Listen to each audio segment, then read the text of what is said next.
Selamat siang pemirsa semuanya. Kembali lagi bersama kami dalam Breaking News.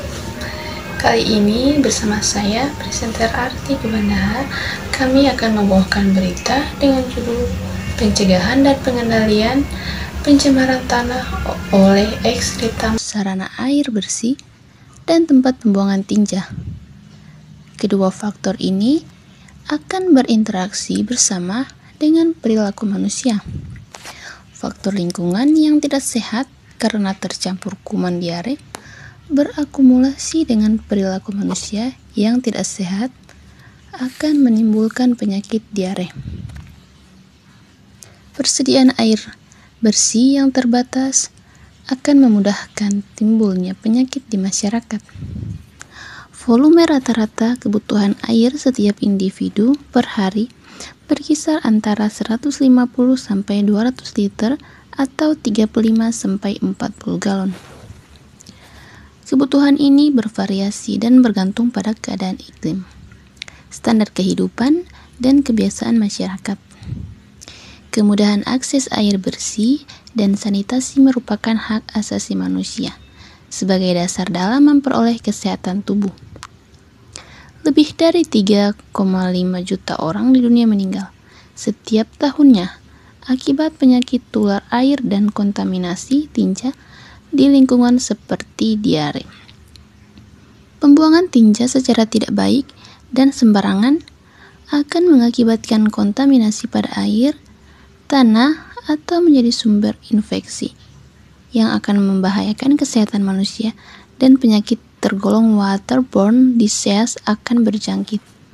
Setiap anggota keluarga harus memperhatikan pembuangan tinja bayi yang benar dengan mengumpulkan tinja bayi lalu membuangnya ke jamban. Jika tidak ada jamban, maka tinja tersebut ditimbun dalam tanah di tempat yang aman. Faktor lingkungan yang mempengaruhi kejadian diare lainnya yaitu pengelolaan sampah dan air limbah sampah di suatu pemukiman dihasilkan oleh satu atau beberapa keluarga yang menempati bangunan di desa atau kota. Sampah sebaiknya ditempatkan dalam tempat penyimpanan sementara dengan konstruksi kuat, memiliki tutup, dan mudah diangkut sebelum dibawa ke tempat pemrosesan akhir agar tidak mengkontaminasi makanan dan minuman. Pengelolaan air limbah rumah tangga harus memiliki sarana yang tertutup, mengalir dengan lancar, tidak menimbulkan bau, serta rutin dibersihkan.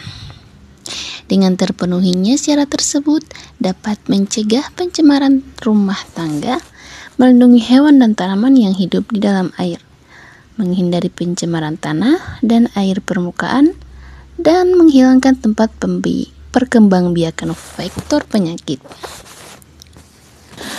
Pengelolaan air limbah yang tidak baik akan mengganggu kesehatan masyarakat dan lingkungan hidup, di antaranya menjadi media penyebaran penyakit kolera, tifus abdominis, disentri Baylor, media berkembang biaknya mikroorganisme patogen, menimbulkan bau tidak sedap, serta pandangan yang tidak enak, sumber pencemaran air permukaan tanah dan lingkungan hidup lainnya, dan mengurangi produktivitas manusia karena tidak nyaman, dan sebagainya. Pengelolaan sampah berisiko besar kemungkinan terjadinya diare dibandingkan dengan pengelolaan sampah yang tidak berisiko. Hal ini disebabkan karena dengan pengelolaan sampah yang berisiko, maka akan menjadi media perkembangbiakan binatang dan serangga atau vektor sebagai pemindah atau penyebab penyakit yang berisiko terhadap terjadinya diare.